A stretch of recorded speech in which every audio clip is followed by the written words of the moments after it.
When your heart is racing at the speed of light, and you feel like you got nowhere else to go. No, I hold you till the sun comes in the morning light. Yeah, I'll keep you safe, I'll never let you go.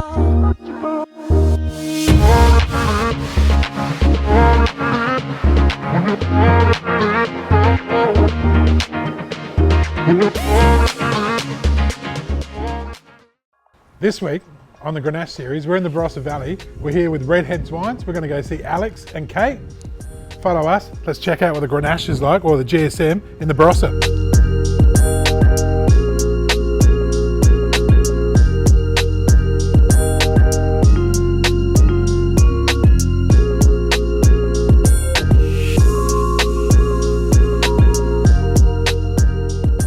Well, have we got a treat for you today? We are here in the Barossa Valley, the first edition of the Grenache show in the Barossa Valley. Welcome to the show, Alex.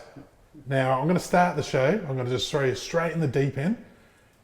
Tell me 5 interesting things that are happening with RedHeads that the viewers wouldn't know. Ready? Go. We're getting our EV charging port put in today. Hang on. EV card. So if you roll in your Tesla and you come in for a taste, Right. you can be charging your car here. Okay. Secondly, our winery visits are 33 years old, and good opportunity when you're building new wineries to be up with all the latest technology. Our wineries run from solar and batteries, so we're the largest commercially off-grid winery in South Australia. So we have a very, I suppose, green footprint. So that's a massive green tick, isn't it? Yeah. Electricity is our biggest kind of carbon footprint, really. We've got obviously this site here, we've got a new kind of bar live area, music area at the back, which we've just got through council. So what are we going to have out there? We're going to have... Once COVID allows us to open up a bit more, live music kind of on Friday afternoons, and just, beer, gin, wine, Grenache, and just good times. So, Right, any weddings? Any ideas of weddings out there? Well, we're wine focused. We'll see how we go. I was just looking. I'm already married, but I was just looking.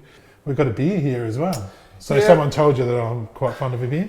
Yeah, I think we winemakers, we like to have a play with lots of other things. So making beer is one thing. The gin came about because of the fires in 2019 in Adelaide Hills. The wine we took from the grapes we took in from our growers was smoke tainted, and it wasn't good enough for our finished product. So we decided to distill it, and we made a gin. So tell me why back to beer. Why I cracked this beer open? No, tell me the story about the gin and the distiller. Let's give him a plug. The distiller. Yep. Look at that! It was a boy. Ready to go. Yeah. Couldn't have planned that any better. The gin is so a little distiller down in Mount Pleasant who has got a 300 litre copper still. Allowed us to get in there and play with his gear. The first 2 batches were a bit of a flop because we're winemakers and we didn't know what we were doing. A lot of the commercial gin is just from a bulk neutral spirit that they purchase from a third party. So it kind of makes it a bit more special for us because we've made it kind of all the way through. And that's the only reason why we did gin, because we thought it was a bit of fun. Right, but this looks like a normal night at my house. A beer first. So the beer's then a wine, then a gin. Yeah, the beer's obviously winemakers. We drink a lot of beer. Cheers. Cheers to you. And we figured an Aussie pale is what we like drinking. So why don't we make one? Did in long necks because it works with our club pack. So it's easier for us to send it around the country. What is a club pack? Club pack. So if you go to our website, we've always got little deals going on, which, especially with COVID, getting wine or beer or gin to people is even more important than ever because people haven't been able to visit us. And sending wine through Australia Post can be challenging. So having bottles that are all similar sizes make life a bit easier. So we did in long necks. So it's a similar size to the... Yeah, just bang straight in the box. So people... So is gin included in the pack?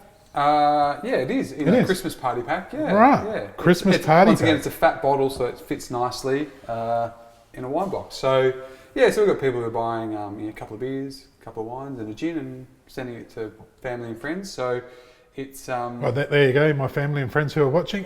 Christmas present, So, send it my way. Just us kind of Jump on the website. having a bit of a play. Yeah, jump on the website. Website's pretty simple to. Awesome. So we've got an Aussie pale. I'm a bit Yeah. of a beer connoisseur. I'm a beer drinker, not the greatest brewer getting around. Yeah, right. We were in good hands when we made this. So we've just Who kept helped it you? simple. It was Ren beer in Tanunda. So Right. Once again, they're Ren beer. good. Yeah. Never heard of them. This little brewery in literally a back shed Yeah. with a license. So I'm glad you threw that in Yeah. there. But are you very easy drinking?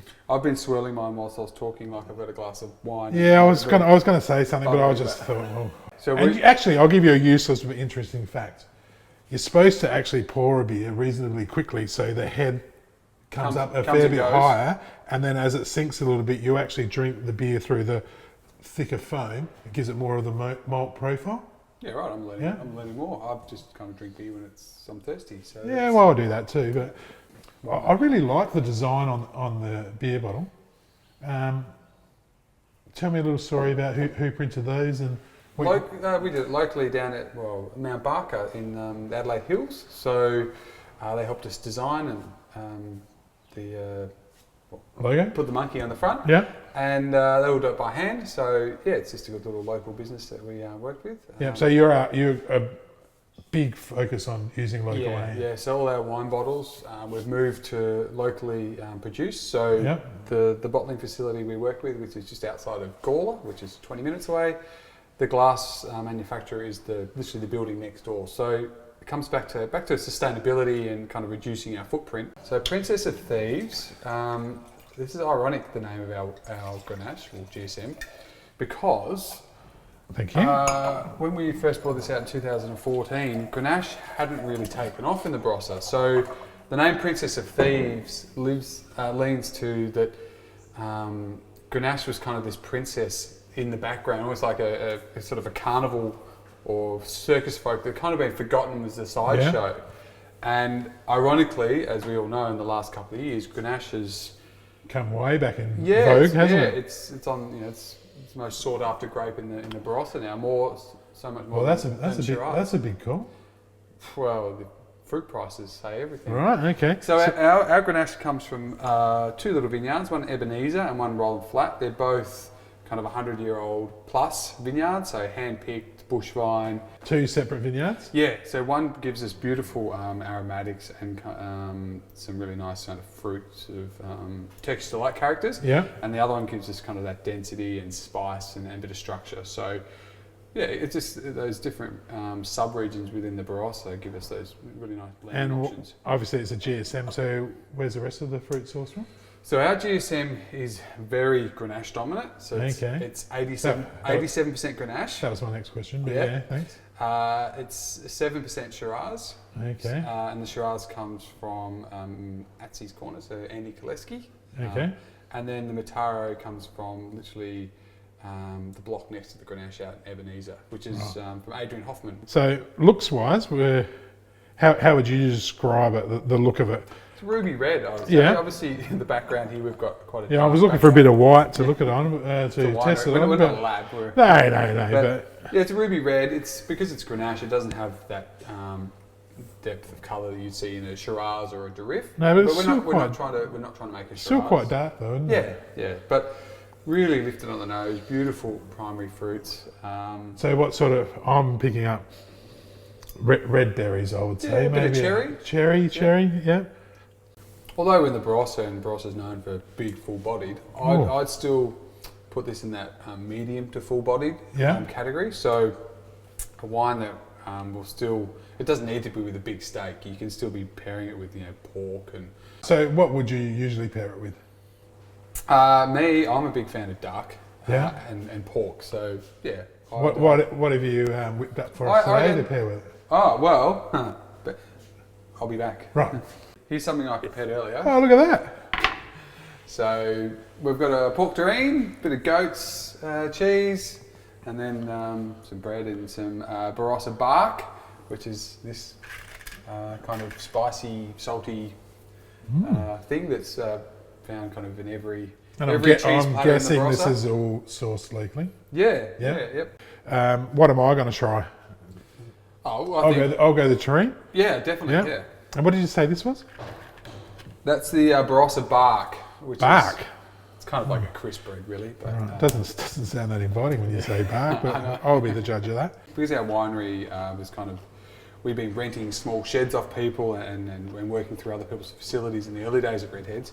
There's kind of a really good opportunity for us to have a think about what we really needed.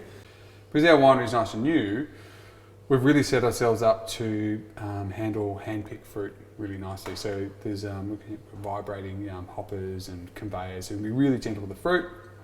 And then lots of kind of small half-ton fermenters, so we can foot stomp or hand plunge. Grenache is, to me, I think, it's a bit like Pinot. You want to be fairly gentle with it. You don't want to be knocking it around too You much. want to give it some love, don't you? Yeah, otherwise it ends up being dried out, and then Yeah. what's the point of making a dried out Grenache? Not much. Yeah, especially with Grenache, Yeah. a bit like Pinot, we're using more seasoned oak because we don't want new oak, too much new oak, because it's going to overpower You want all that those fruit beautiful to- aromatics. Yeah, so we are looking for the kind of the second and third fill barrels, so that we're getting some nice oxygen integration into the wine.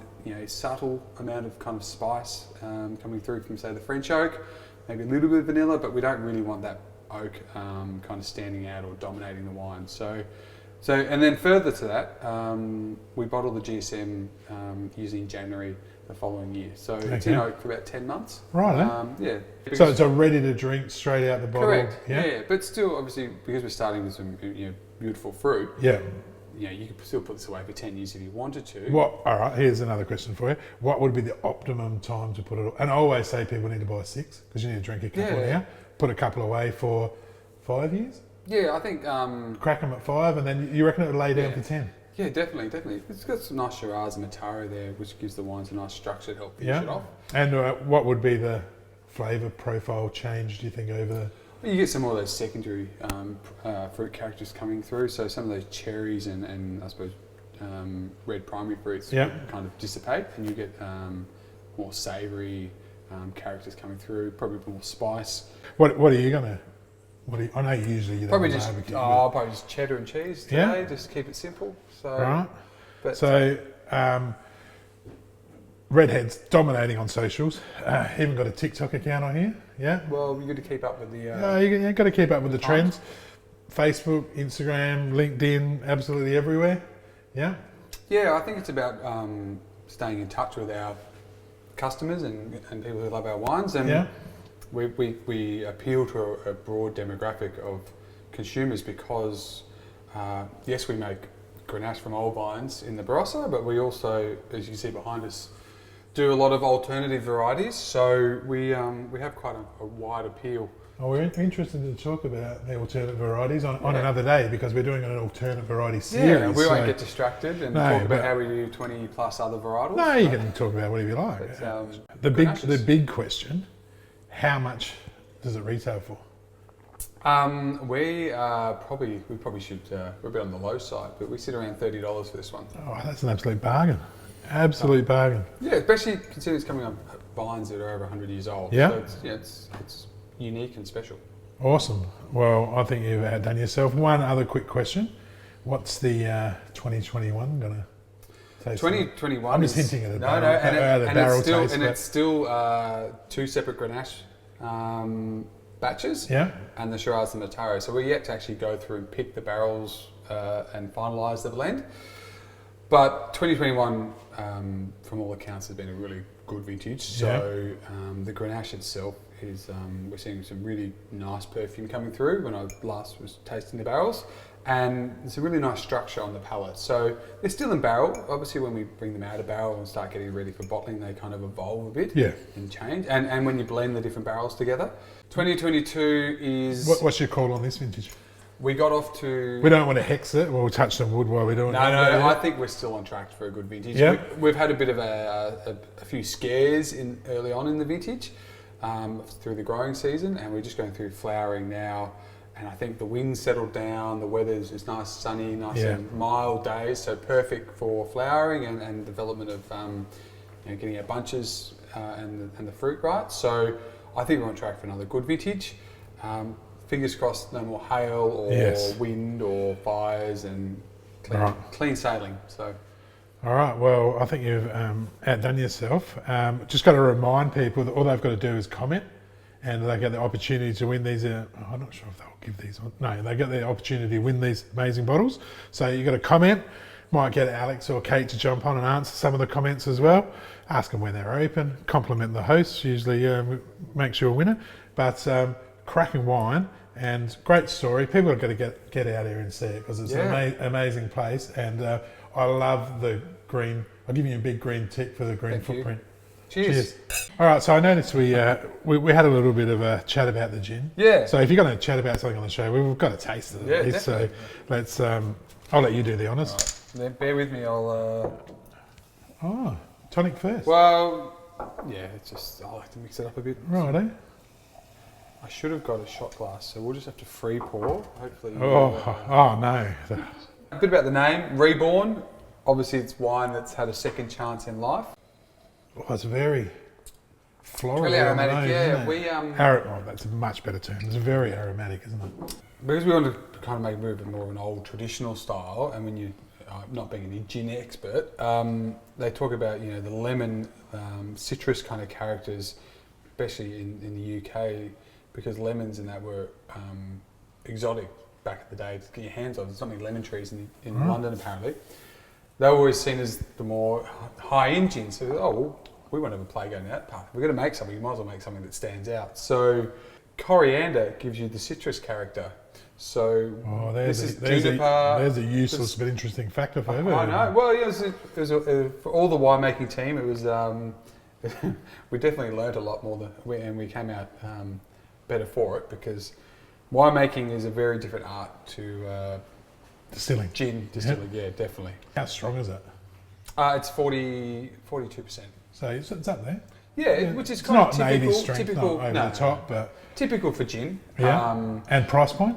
We're selling it for $75 a bottle. Right. So awesome. Yeah. So mentioning price point, and we're going to do a special for the viewers. Yeah, we are. We're going to do 20% across the board on our 20% website. off everything. Yeah. So we're going to have a code, maybe Australian Wine Weekly or something similar for the code. Yeah. And then people just jump on the website, enter the code at the checkout. I've got to say, mate, we came here for the Grenache. You snuck in the beer and the gin. Good work. And they're both awesome. The GSM, you can only just call it a GSM, really, can't you, with 87% Grenache? We can sit on the fence and go both ways. Yeah, really. that was an outstanding wine at a great price point. So, cheers. Cheers to gin and GSM. Okay, 60-second wine tasting. Go. G'day, I'm Alex Trescowthick, the winemaker from RedHeads, and today we're trying a Coonawarra Chardonnay called Harmony Rocks. It's single varietal. Parents, It's a single client Mendoza. It's single vineyard. Ray Clark grows it for us. It's beautiful fruit. It's Ray Clark, female. Yeah, Ray Clark, female viticulturist. So rarity, but does an awesome job. Love Chardonnay. And we're looking at the peace straw. Yeah, peace straw. Peace It straw sees a bit of French oak and then a bit of tank ferment, so that the primary fruit really comes through. So you see the vineyard and the fruit for what it is. Oh.